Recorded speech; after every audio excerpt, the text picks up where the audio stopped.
Hello everyone. इस video में हम रीट एग्जाम्स के लिए भारत का इतिहास और संस्कृति देखेंगे 600 ईस्वी से लगाकर 1000 ईस्वी तक का। तो जितने भी इंपॉर्टेंट प्रश्न हैं वो आपको सारे सेल्फ अटेम्प्ट करने हैं और ईमानदारी के साथ अपनी तैयारी को परखना है। चलिए शुरुआत करते हैं। यहाँ पर फर्स्ट क्वेश्चन देखते हैं, हर्ष का शासनकाल कब था? तो देखिए इसका करेक्ट आंसर होगा 606 ईस्वी से लगाकर 647 ईस्वी तक रहा था जो हर्ष है, हर्षवर्धन, उसका शासनकाल। ये आप ध्यान रखिएगा। हर्ष कहाँ का शासक था? तो ये शासक थे थानेश्वर के, थानेश्वर हरियाणा। ये आपको ध्यान रखना है। हर्षवर्धन किस वंश का शासक था? तो देखिए इसका करेक्ट आंसर होगा हर्षवर्धन शासक था पुष्यभूति वंश का। ऑप्शन नंबर 4 यहाँ पर करेक्ट आंसर है। थानेश्वर किस जनपद के अंतर्गत एक प्रदेश था? तो देखिए ये था श्रीकंठ जनपद के अंतर्गत एक प्रदेश थानेश्वर। तो ये आपको ध्यान रखना है। आगे चलते फिर, पुष्यभूति या वर्धन वंश के किस शासक ने सर्वप्रथम परम भट्टारक तथा महाराजाधिराज की उपाधि ली थी? तो देखिए ये ली थी प्रभाकर वर्धन ने। यहाँ पर ऑप्शन नंबर 2 हमारा करेक्ट आंसर होगा। ये आपको ध्यान रखना है। और ये प्रभाकर वर्धन कौन है? ये थे हर्षवर्धन के पिता। ये आप ध्यान रखिएगा। आगे देखते हैं, हर्ष के पिता का क्या नाम था? तो क्या था? अभी हमने देखा है ये प्रभाकर वर्धन। हर्ष की बहन राजश्री का विवाह किससे हुआ था? तो देखिए हर्ष की बहन राजश्री का विवाह हुआ था ग्रहवर्मन से। यहाँ पर ऑप्शन नंबर 4 हमारा करेक्ट आंसर है। ग्रहवर्मन किस वंश का व कहाँ का शासक था? तो देखिए ग्रहवर्मन ये शासक था कन्नौज का और मौखरी वंश का शासक था। ऑप्शन नंबर 3 यहाँ पर करेक्ट है। हर्षचरित व कादंबरी के लेखक कौन हैं?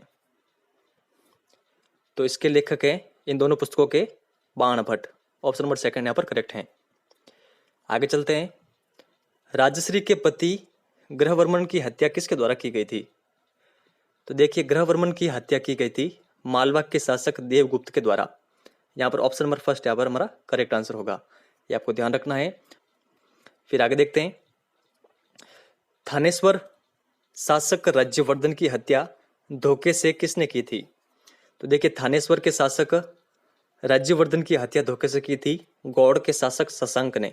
ऑप्शन नंबर 4 हमारा करेक्ट आंसर है। आगे देखते हैं, हर्षवर्धन ने किस ग्रंथ की रचना की थी? तो किन ग्रंथों की रचना हर्षवर्धन के द्वारा की गई थी?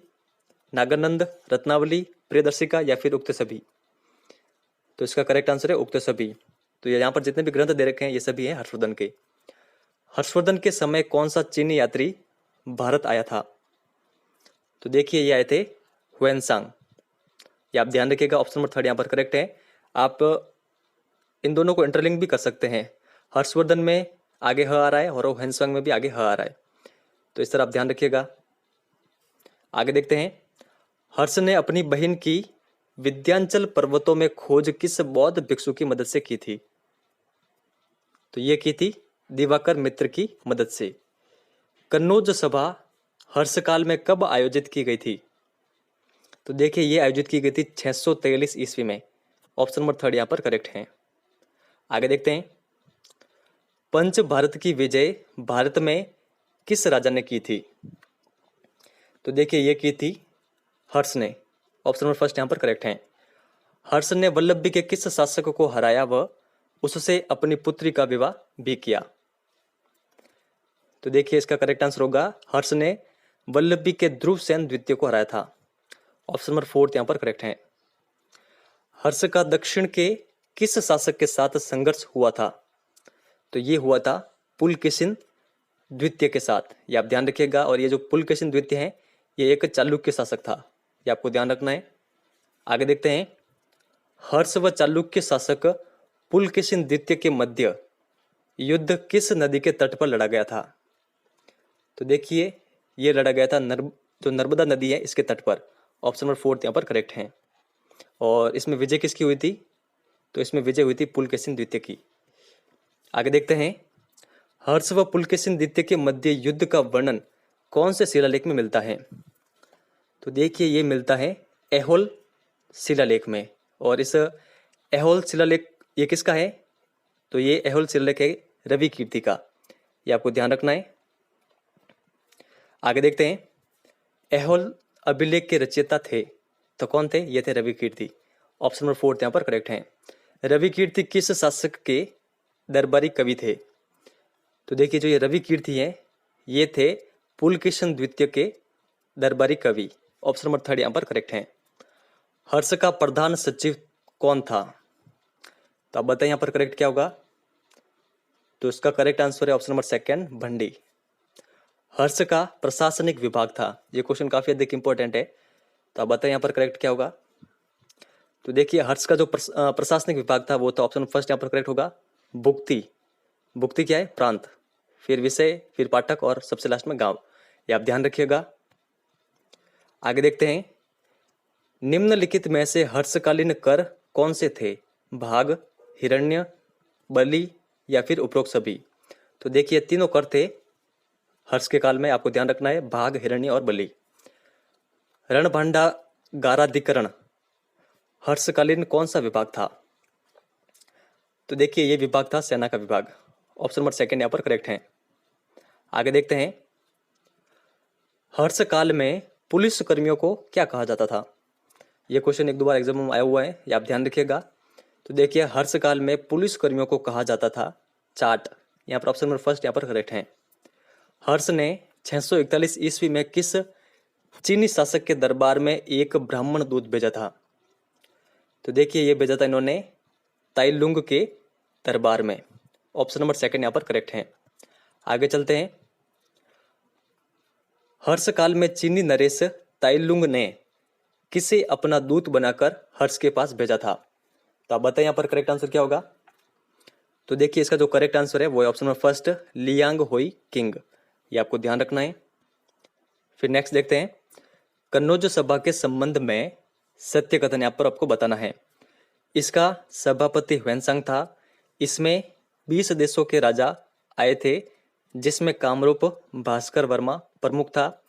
इसमें महायान धर्म का एक पक्षीय प्रसार किया गया या फिर उपरोक्त सभी। तो यहाँ पर इसका करेक्ट आंसर है उपरोक्त सभी। ये आप ध्यान रखिएगा। कन्नौज सभा के संबंध में ये सारे कथन सत्य हैं। हर्ष काल में प्रयाग सभा का आयोजन किया जाता था। तो ये किया जाता था प्रति 5वें वर्ष। प्रयाग सभा के विषय में असत्य कथन आपको चुनना है। इसे महामोक्ष परिषद कहा जाता था। यह सभी धर्मों की सभा थी। इसके मुखिया भास्कर वर्मा व ह्वेनसांग थे। यह सभा 75 दिन तक चली थी। तो प्रयाग सभा के संबंध में जो असत्य है वो आप बताएं। तो इसका जो करेक्ट आंसर होगा वो होगा ऑप्शन नंबर 3, ये गलत है। आगे देखते फिर, यात्रियों का राजकुमार व वर्तमान शाक्य मुनि किसकी उपाधि है? तो ये उपाधि है ह्वेनसांग की। ऑप्शन नंबर 3 यहाँ पर करेक्ट है। ह्वेनसांग के हर्षकालीन विवरण में कौन सा असत्य है? पाटलिपुत्र का स्थान अब दिल्ली ने ले लिया था। भारतीय सफेद वस्त्र धारण करते थे। भारतीय प्याज, लहसुन व गाय का मांस नहीं खाते थे। प्रजा से बेगार ली जाती थी। तो अब बताइए यहाँ पर असत्य कौन सा है? तो देखिए यहाँ पर जो असत्य है वो है ऑप्शन नंबर फर्स्ट, पाटलिपुत्र का स्थान अब दिल्ली ने ले लिया था। ये गलत है, तो आपको ध्यान रखना है। आगे चलते हैं, कन्नौज के धर्म सम्मेलन में किस धर्म को महान बताने की कोशिश की गई है? तो देखिए इसका करेक्ट आंसर होगा ऑप्शन नंबर 4 महायान। आगे देखते हैं, हर्ष के समय नालंदा के कुलपति कौन थे? तो कौन थे? ये थे शीलभद्र। ये क्वेश्चन भी एग्जाम में आया हुआ है, तो आप ध्यान रखिएगा। प्रारंभ में वर्धन वंश की राजधानी कौन सी थी? तो ये थी थानेश्वर, हरियाणा। कन्नौज को किस वर्धन शासक ने अपनी राजधानी बनाया था? तो देखिए इसका करेक्ट आंसर होगा हर्षवर्धन। Option number 2। हर्ष द्वारा रचित नाटक किस भाषा में है? तो किस भाषा में है? यह है संस्कृत भाषा में।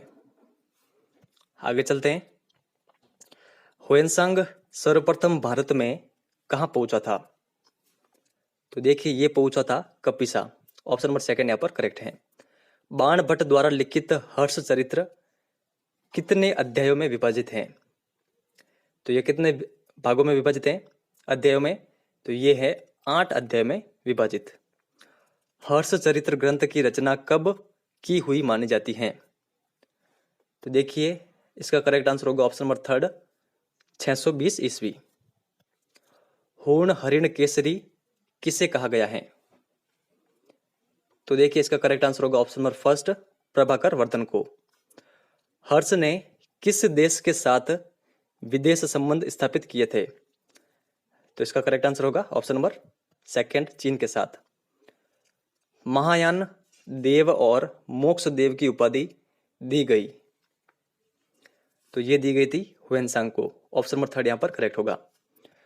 आगे ये क्वेश्चन काफी अधिक इंपॉर्टेंट है, तो आप बताइए इसका करेक्ट आंसर क्या होगा। वीडियो को पॉज करें आप और अपना आंसर चुनें यहां से। तो देखिए अब मैं आपको इसका करेक्ट आंसर बताता हूं। तो देखिए जो सूर्य शतक दे रखी है, ये किसकी है? ये है मयूर की, ये आपको ध्यान रखना है। जो काव्यादर्श है ये है दंडी की। और वैराग्य शतक है भर्तहरि की। और जो सबसे नीचे दे रखी है चंडी शतक, ये है बाणभट्ट की। तो ये आपको ध्यान रखना है। यहाँ पर इसका जो करेक्ट आंसर होगा वो होगा ऑप्शन नंबर सेकंड। तो ये आप कंटेस्टली ध्यान रखिएगा। फिर आगे देखते हैं, निम्न में से मयूर द्वारा लिखित रचना है? सूर्य शतक, खंड प्रशस्ति, मयूर शतक, उपरोक्त सभी। तो इसका करेक्ट आंसर उपरोक्त सभी है। सिरपुर का लक्ष्मण मंदिर व मुंडेश्वरी का अष्टकोणिक मंदिर है। तो देखिए ये है गुप्तकालीन। ऑप्शन नंबर थर्ड हमारा करेक्ट आंसर होगा। हुएनसांग ने भारतीयों, जो भारतवासी हैं, उनके बारे में क्या कहा है? भारतवासी चरित्रवान व ईमानदार है, भारतीय भ्रष्ट व बेईमान है, भारत में सभी वर्णों के लोग अत्यधिक मदिरा व मांस का सेवन करते हैं, भारतवासी का व्यवहार असभ्य है। तो देखिए इसका करेक्ट आंसर होगा ऑप्शन फर्स्ट। हुएनसांग ने भारतवासियों के बारे में कहा है कि भारतवासी चरित्रवान व ईमानदार हैं। आगे देखते फिर, हर्ष के समय सेनाध्यक्ष को क्या कहा जाता था? तो इसका करेक्ट आंसर होगा महासंधि विघटक। तो ये आप ध्यान रखिएगा। हर्ष के समय प्रांत को क्या कहा जाता था? तो आगे मैंने आपको बताया था इसके बारे में, भुक्ति। ऑप्शन नंबर फर्स्ट यहां पर करेक्ट होगा। आगे देखते हैं, निम्न में से असत्य कौन सा है, यहां पर आपको बताना है। तो देखिए यहां पर जो असत्य है वो है ऑप्शन नंबर थर्ड, मंदिर का पंडित उपरिक महाराज, ये गलत है। जो अश्व सेना का सेनापति होता था वो होता था बृहदारस्वर। गज सेना का जो अधिकारी होता था वो होता था कटुक। और न्यायाधीश को कहा जाता था मीमांसक। तो ये आपको ध्यान रखना है।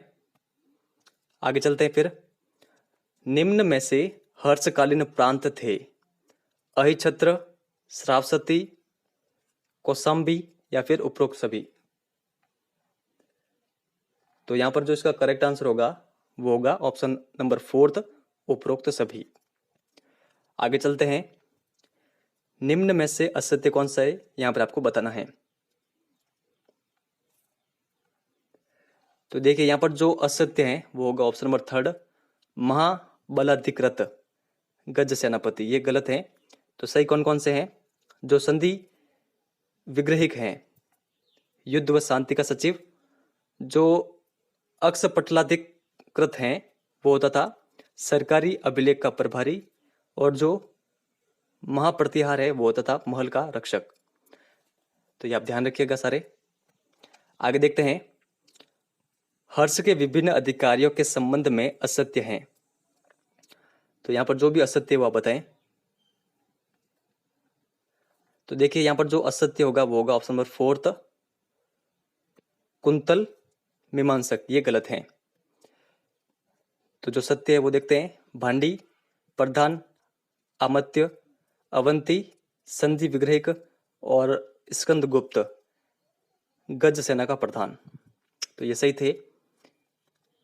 आगे चलते फिर, हर्ष के काल में उपज का राजकीय भाग वसूल करने वाला कहलाता था। तो ये क्या कहलाता था आप बताएं। ये कहलाता था भौगिक। ऑप्शन में फर्स्ट यहां पर करेक्ट है। हर्ष के समय भुक्ति के शासक को क्या कहा जाता था?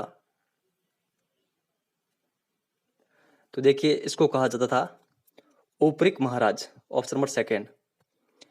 आगे चलते हैं। यहाँ पर बाण ने, जो बाण भट्ट थे, उन्होंने हर्ष चरित्र में किस शासक के लिए कहा है कि वह होर्ण रूपी हिरण के लिए शेर के समान था? तो अब बताइए यहाँ पर करेक्ट क्या होगा? तो यहाँ पर जो इसका करेक्ट है वो है प्रभाकर वर्धन, ये आपको ध्यान रखना है। आगे चलते फिर यहाँ पर पुस्तक दे रखी है और उनके रचयिता दे रखे हैं। तो देखिए आगे हमने देखी थी सूर्य शतक, मयूर, और इन तीनों के बारे में आपको ध्यान में होना चाहिए। तो अब बताइए इनमें से करेक्ट आंसर क्या होगा? तो देखिए यहाँ पर जो इसका करेक्ट आंसर होगा, जो रत्नावली पुस्तक है वो किसकी थी? हर्षवर्धन की। और जो हर्ष चरित्र है ये किसकी थी? ये आप सभी को पता है, बाणभट्ट की। और सूत्रालंकार शास्त्र, अब तो केवल एक ही बच रहे हैं, अश्वघोष। तो देखिए इसका जो करेक्ट आंसर होगा वो होगा ऑप्शन नंबर थर्ड, क्योंकि फर्स्ट का डी केवल एक में दे रखा है। आगे देखते हैं यहाँ पर, और ये हमारा लास्ट क्वेश्चन भी है। धर्मपाल से छीनकर कन्नौज पर अपना प्रभुत्व स्थापित करने वाला प्रथम शासक कौन था? तो आप बताइए यहाँ पर करेक्ट क्या होगा? तो देखिए इसका जो करेक्ट आंसर है वो है प्रतिहार राजा वत्सराज। तो फ्रेंड्स ये था हमारा वीडियो आपको कैसा लगा है? अगर हेल्पफुल लगा है तो इस वीडियो को लाइक करके शेयर जरूर करें। इस वीडियो में इतना ही है, धन्यवाद।